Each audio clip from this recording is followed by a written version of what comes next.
And with that, I am so thrilled to be able to introduce some colleagues who are now going to be kicking off our next session and bringing with it the lens of what it can mean and what it can look like to engage in pro bono service and with the executive experience as a part of it and how that can really be transformative.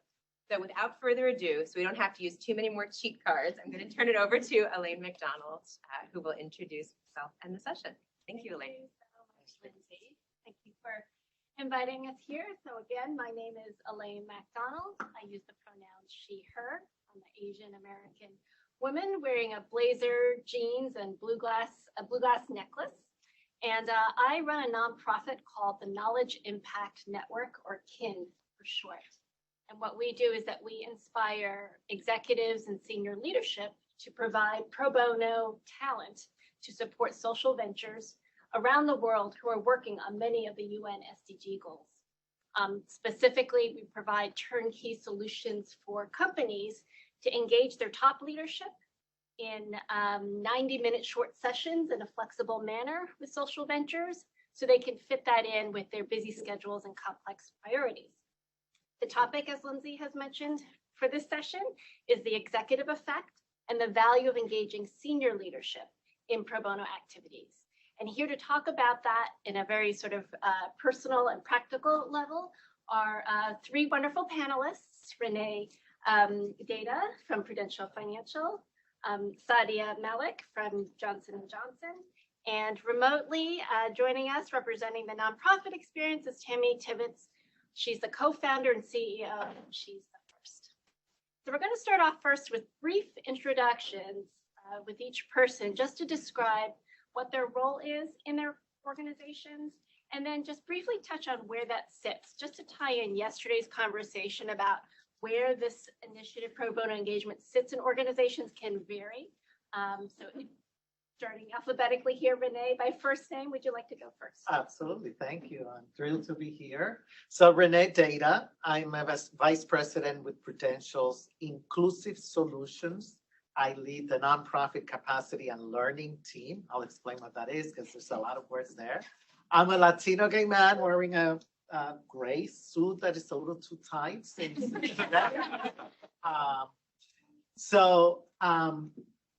And I love the previous conversation because I too come from the nonprofit side. So my fame to glory is that I was the executive director of a nonprofit many moons ago. And I used to be a grantee of the Prudential Foundation. So at Prudential, our team is called Inclusive Solutions. It's what in many other companies we have been called CSR. We have a diversity and inclusion team.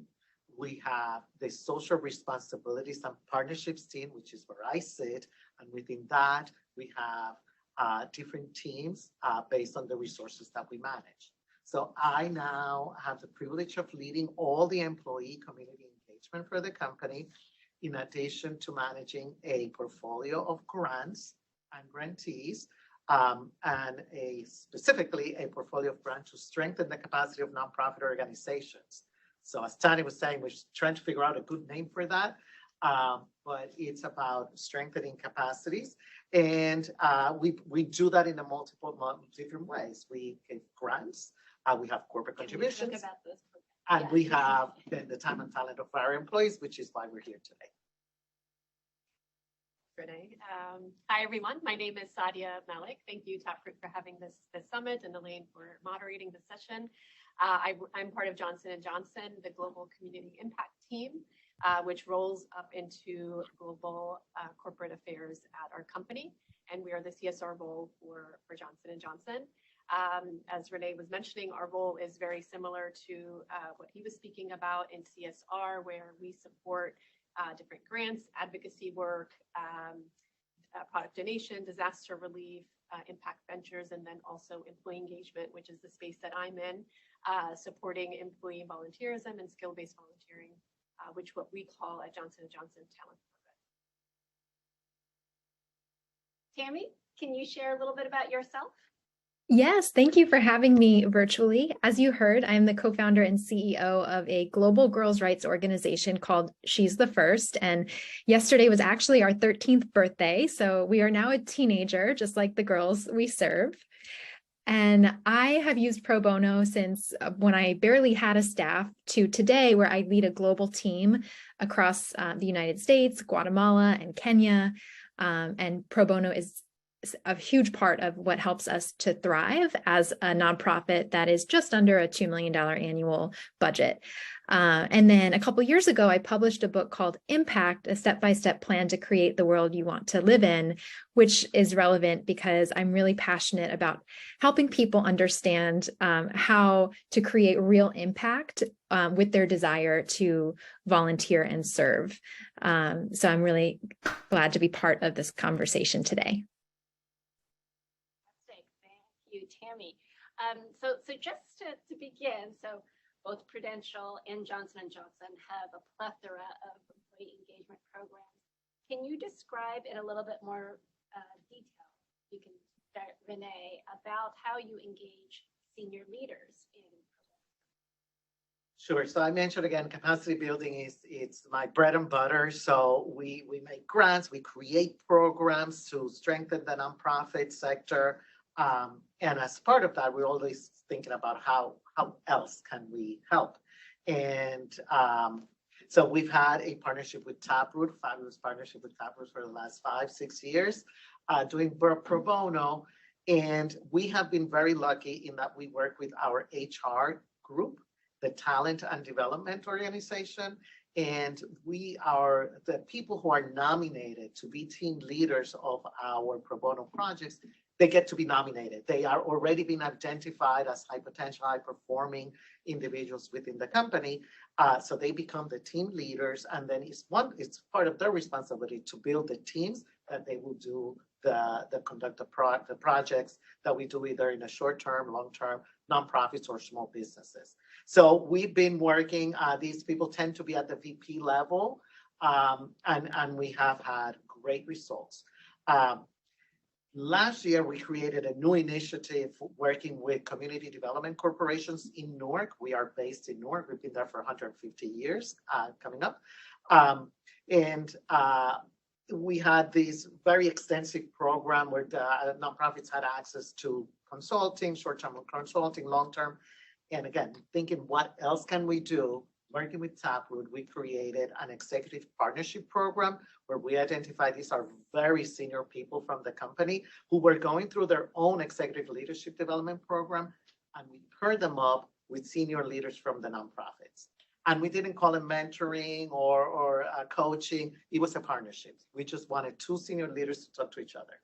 And again, we have gotten great feedback and results from that, and has opened the doors for us to be able to do so much more. Thank you for sharing that.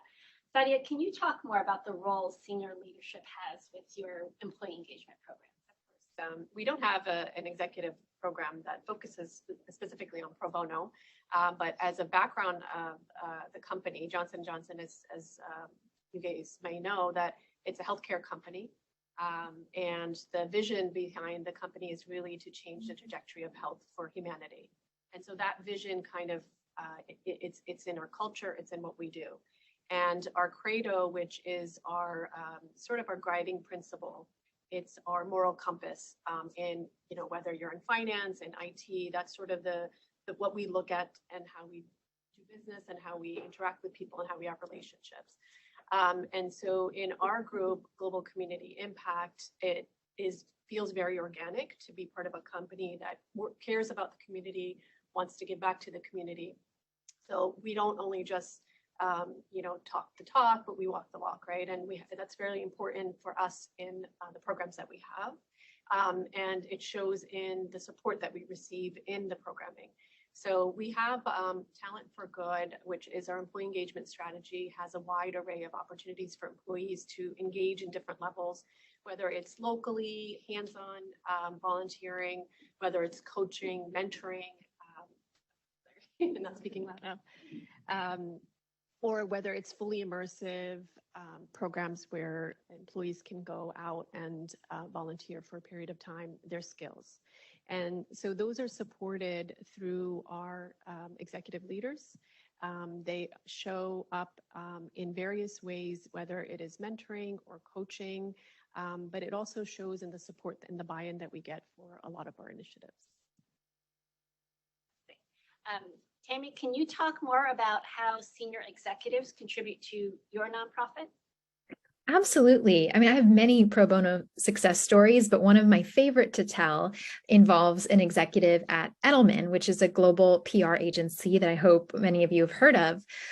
Their chief client officer is Lisa Sepulveda, and she happens to be a member of our board of directors. As an executive at Edelman, Lisa has championed She's the First, and not only her company does make financial donations to us, but what's even more valuable in terms of the cost is their pro bono services. And she has built a team that she has appointed a captain, and they have recruited employees from across Edelman's global offices to help meet with She's the First staff and set our communications and media strategy, to actively pitch us to the media when we have exciting initiatives going on. They also contribute space. They have beautiful offices across the United States, even in Nairobi, Kenya, where our programs team is based. And they have opened their doors up to provide us with free space to invite our community and donors for events. So there are many ways that they've been thoughtful about evaluating their resources and making it a company-wide effort, but none of that would be possible without the leadership and the endorsement of Lisa as a top executive. That's really fantastic hearing these very varied examples and creative examples of how there are specific programs designed for executives, how senior leadership sets the tone, their values laid out. And then very practically speaking, too, how senior executives can open the doors to a wider set of team members to provide pro bono services and even office space globally for a nonprofit. So it's great hearing these very different ways that senior leaders can get engaged. Can we, did you want me to, should I do that? Okay. Sorry about that. I know I have a voice that doesn't really carry.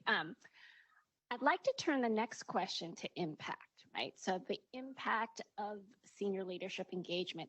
How do you measure that?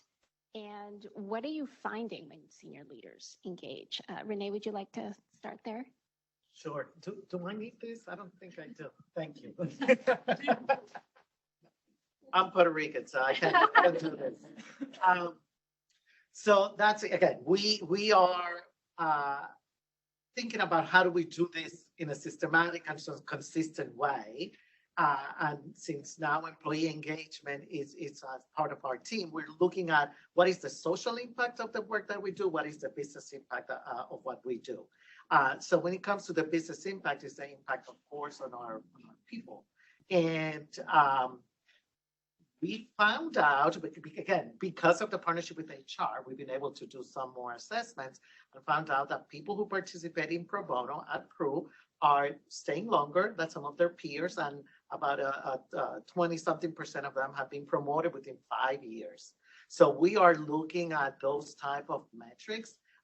We just launched a new measurement and learning system. So we are beginning to identify what more outcomes, but to the earlier conversation about other skills like empathy, humility. We've been thinking about those, and we will be able to hopefully come up with some outcome metrics and something that we can track. But again, we know that employees, especially senior leaders who are participating in some of these programs, feel stronger connection to our purpose. You call it your credo, we call it purpose, of course, the company's purpose.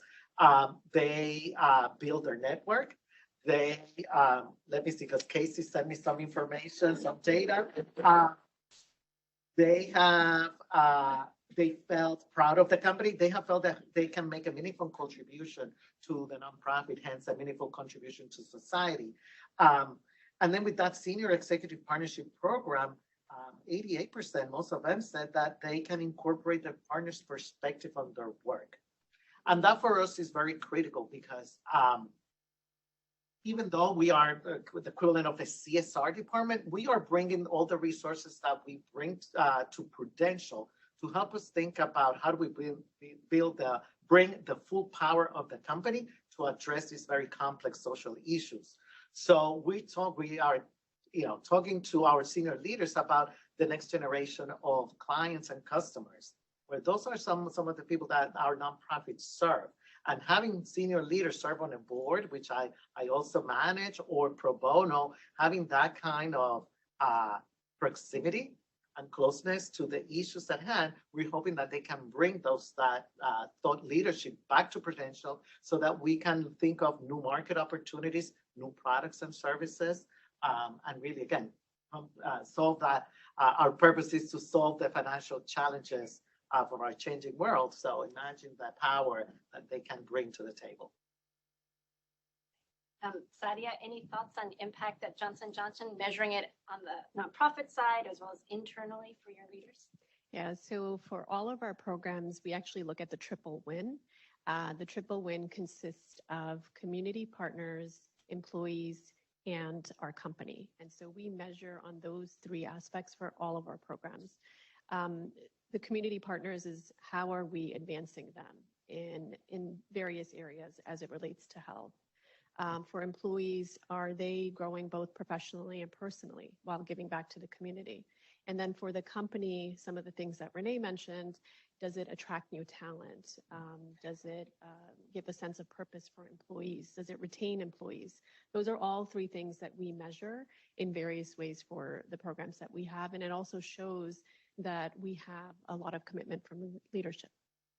And so for all of the programs, in addition to looking at those three aspects, we do a lot of surveying. So before a program actually starts, we do surveys for employees, we do surveys for nonprofit organizations and the employees manager. For particularly the employees and the managers, we look at leadership imperatives that are important to the company, and we try to align with that. So this is just like any other project, any other job that you would take in the company, it's just as important. And so being aligned with HR leadership imperatives gives us a little bit more, stance with executives to justify, to have a business case that these programs are actually really important.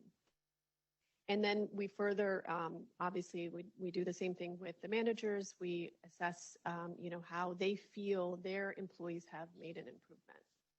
And then the nonprofit organizations as well. And then finally, I'll just add that we try to stay aligned with other functions within the company. So HR, just because we're very employee facing, is very important, communication, public relations. But also we did a pretty extensive surveying of through workforce analytics, where we looked at HR performance data.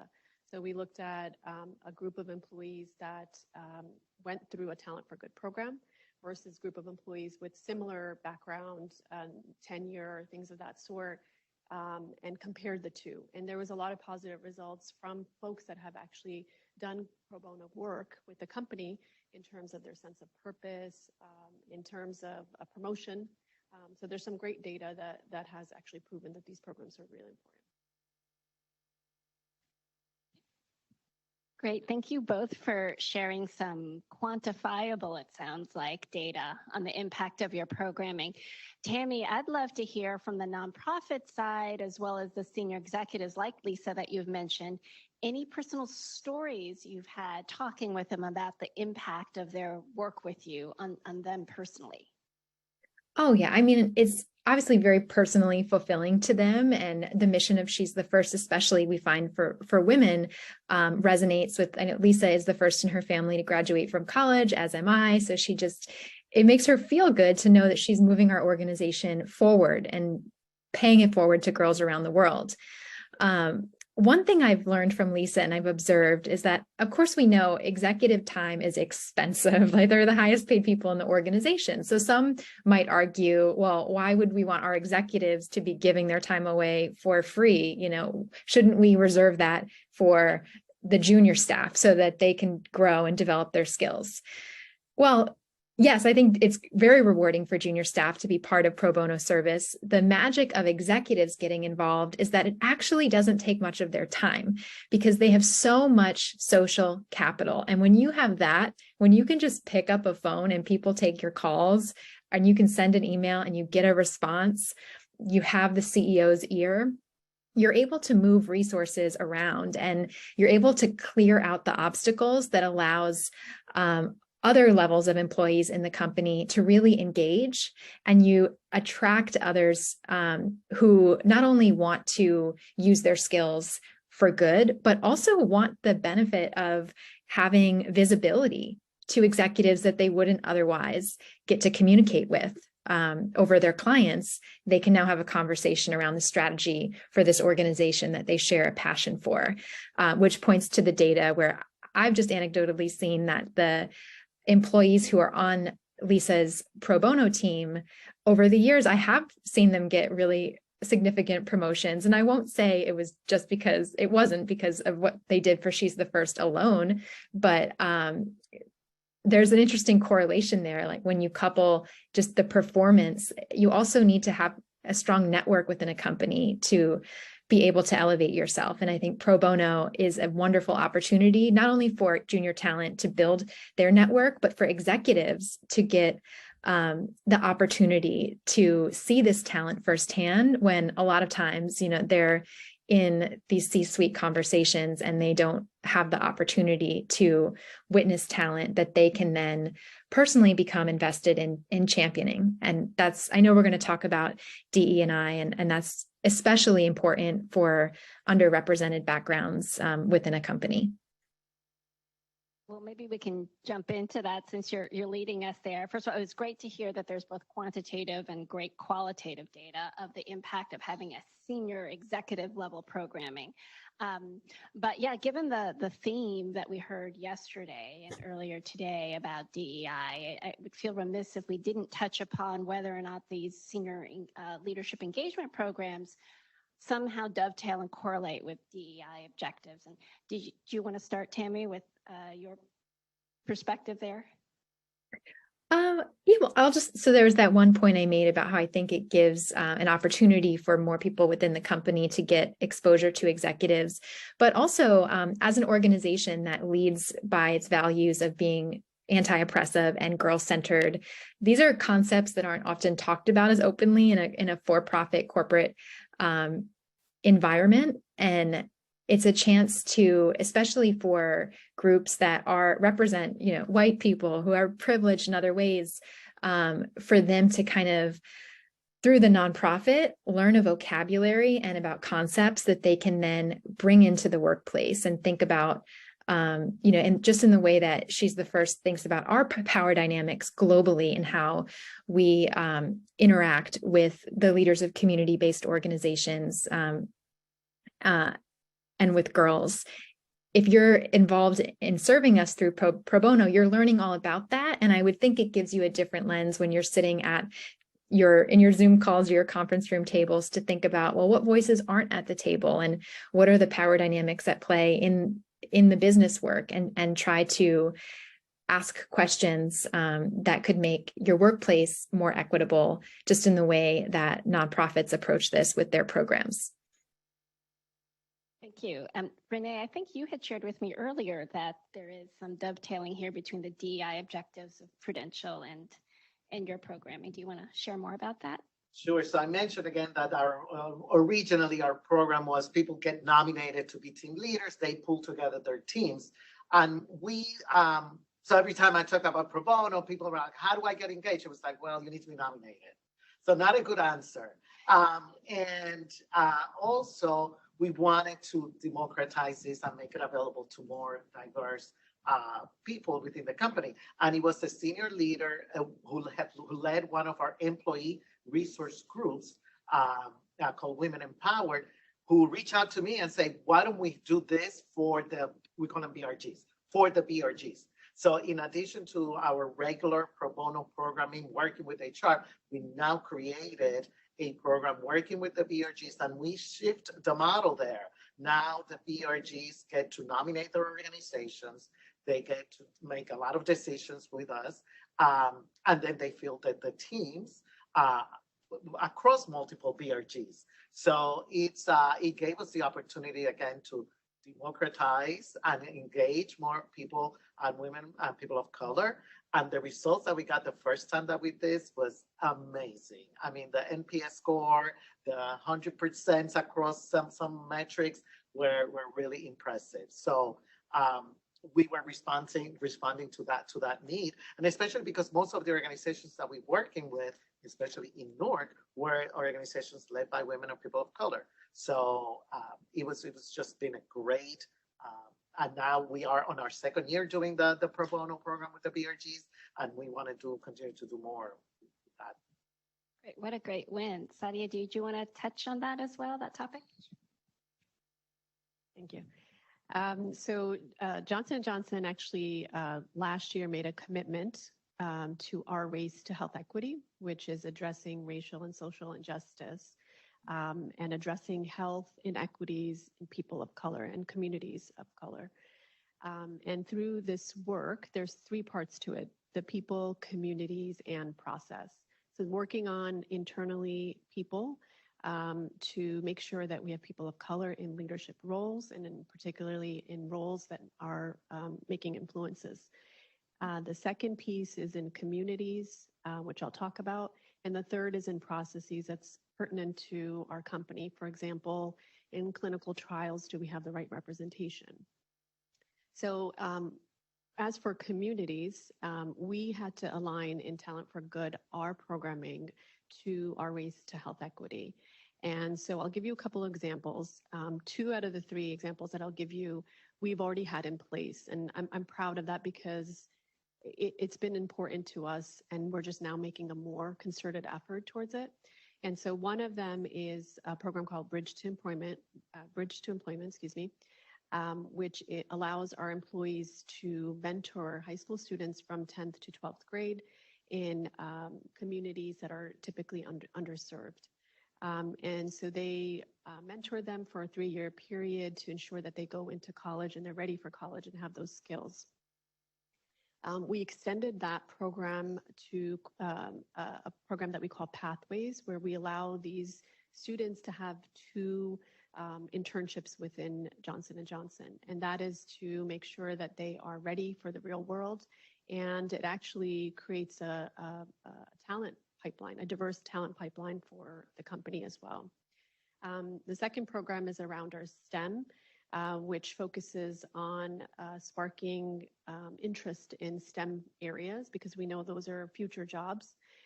It also creates a pipeline for Johnson & Johnson, but we've made a concerted effort to really look at people of color and women and children to focus on spaces of that area.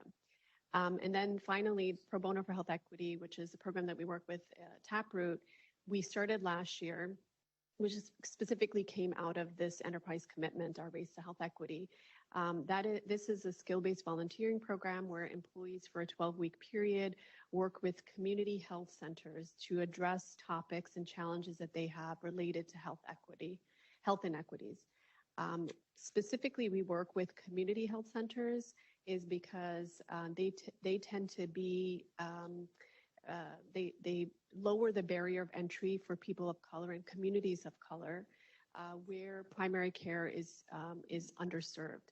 And so we wanted to make a concerted effort to really focus in a space where we can make a difference using our skills, our resources, our employees to give back in this way.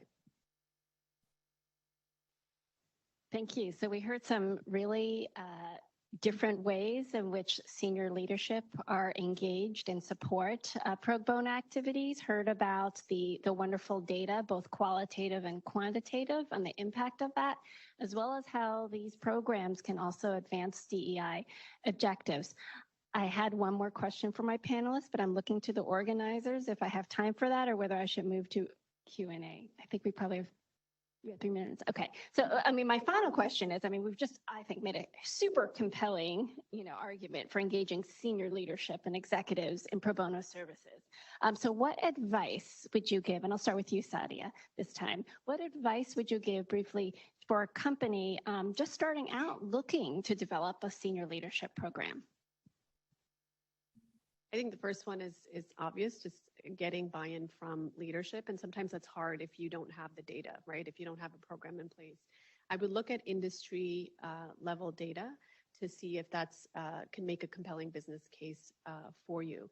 But I think the easiest way to approach something like this, if you're starting off, is really to align with your company's vision, your mission, your employees' skill sets, their passion, and really approach it that way, because I think that will feel more organic, and that will probably get you a little bit further. So I know we're short on time, so I'll pass it on. I would say work with HR, be nice to HR. They have been tremendous partners for us, and getting their buy-in has been just instrumental in for us to be able to not only measure, but get things done and be creative. We are thinking about new programs and new stuff to do with that, so. Tammy, I don't know if you have any thoughts there. I would say inspire start something? just talking to your executives about what causes they're already involved in and passionate about, versus kind of throwing a new one into the mix, and then see if any of those organizations, nonprofits, connect with your values and focus as a company, and really let your executives lead with their own passion. With that, We'll open it up to Q&A for the panelists here. Yes. Yeah.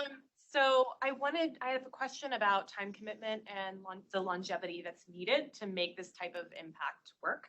And I heard a couple of different things.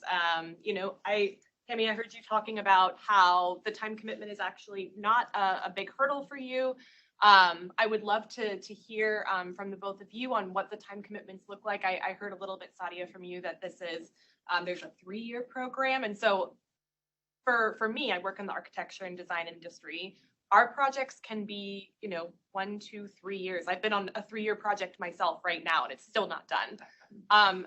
How do you get leadership buy-in with this type of time commitment, and how do you position those long-term outcomes that you're able to find to convince them to take part in this?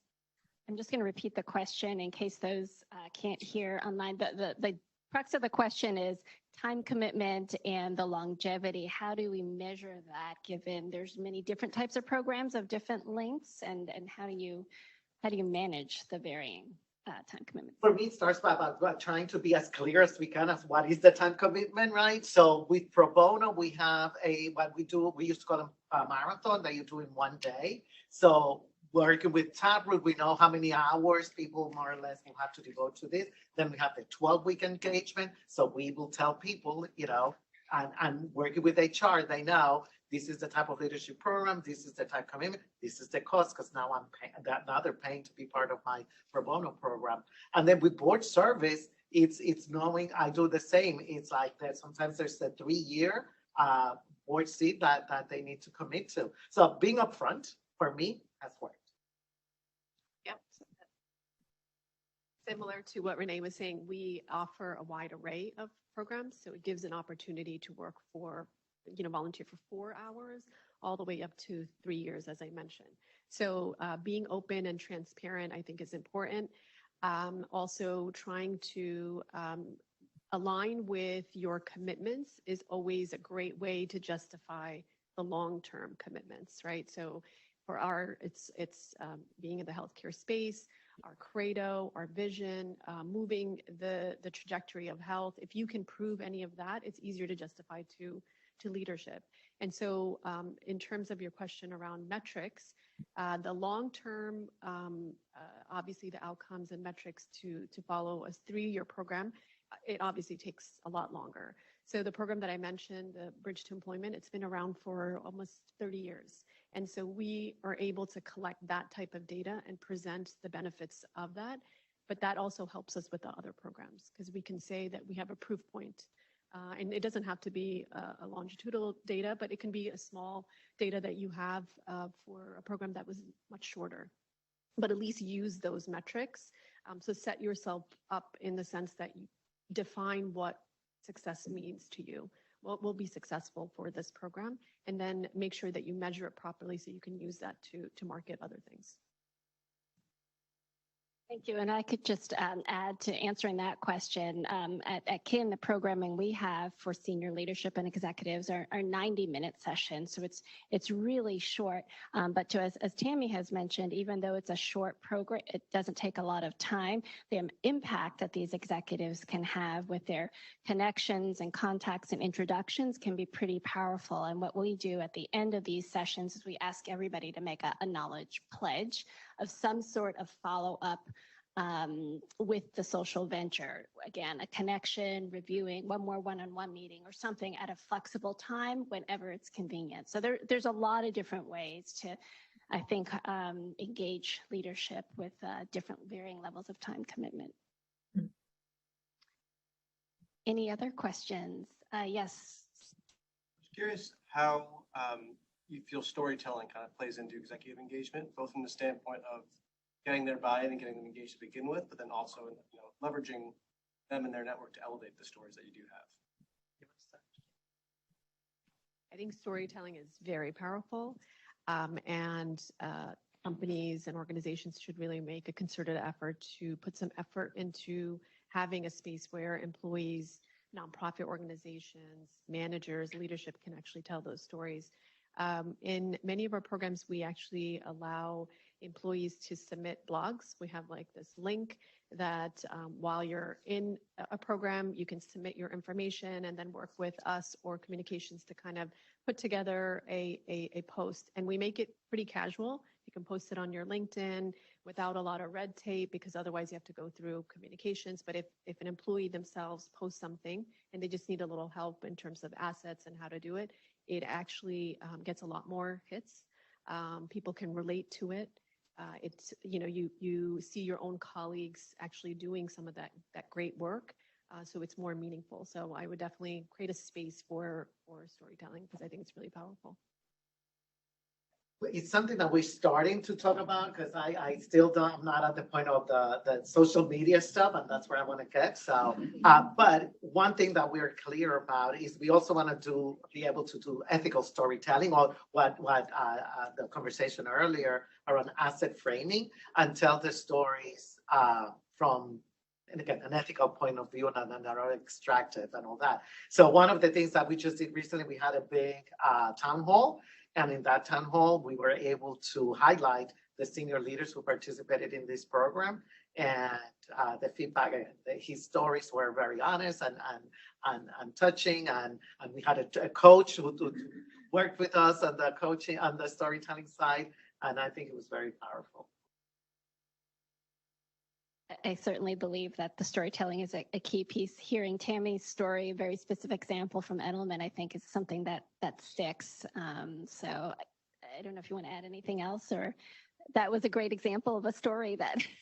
Yeah, I mean, that's my favorite story to tell, but there are many others where I would be delighted if a company reached out to me to say, we would like to tell the story of what this employee did, this executive did for your organization, because I don't have a lot of bandwidth on my team to do that.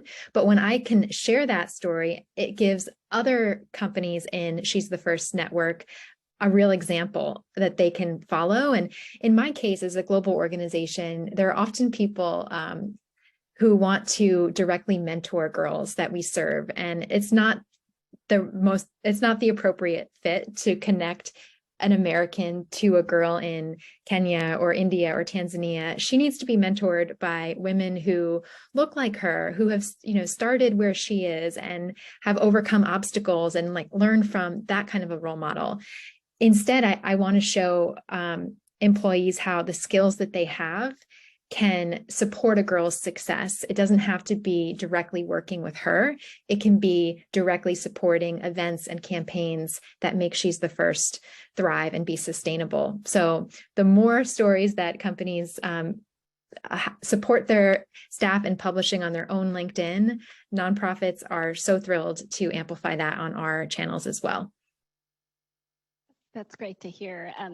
I think we may have time for one more question. Yes, from the audience. Yes, we have a digital question. I think you all can hear me, but you can repeat the question if needed. Sure. So one of our digital attendees asked, building on Tammy's point about potential advancement opportunities arising out of pro bono work, Are there examples of companies considering participation in the corporate pro bono program during performance evaluation?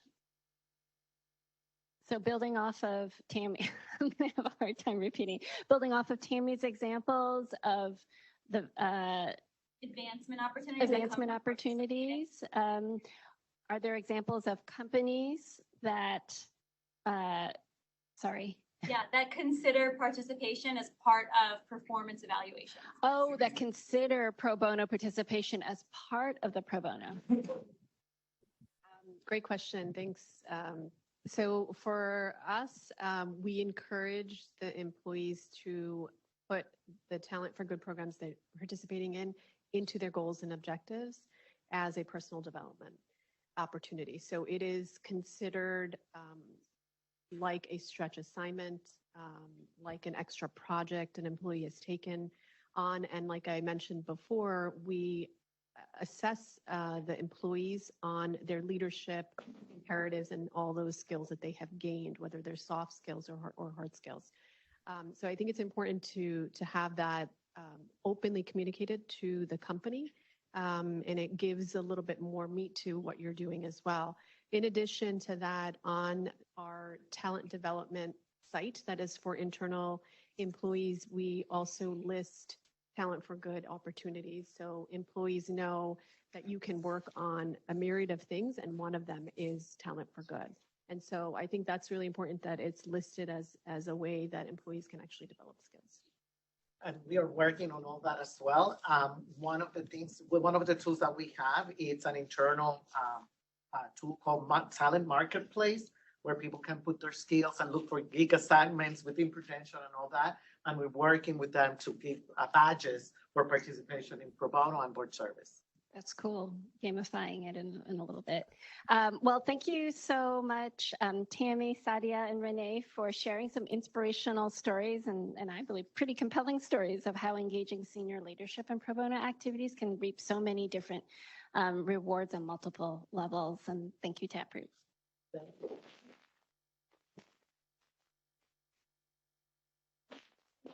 Thank you to Tammy. An example I'll share on her behalf was that one of the many areas of support, as I understand it, was when you had the chance to be on the Today Show, in part thanks to the PR and communications work that's been such a core part supporting you, of course. Thank you so much for joining us virtually, and thank you so much to our panelists in the room. Yeah. We have a break now until 3:25 Eastern, and I am so excited to bring us back from that break to dive right into two back-to-back topics that pick up on so many amazing threads from these last few conversations, in particular around storytelling and really being able to help push and question and push the envelope a bit too on the expectations placed on organizations for how as nonprofits we do tell our story and what's asked of us, and also how we ask the right questions about what an organization's needs are. And I think it goes really well back to that wonderful comment from the earlier session, how nonprofit organizations are forced to tell, I'm embellishing a bit here, but 1,000 little lies every time you get into a grant reporting or grant making cycle. So really excited to welcome you back at 3:25 Eastern for that and continuing this conversation. Thank you. I mean, that's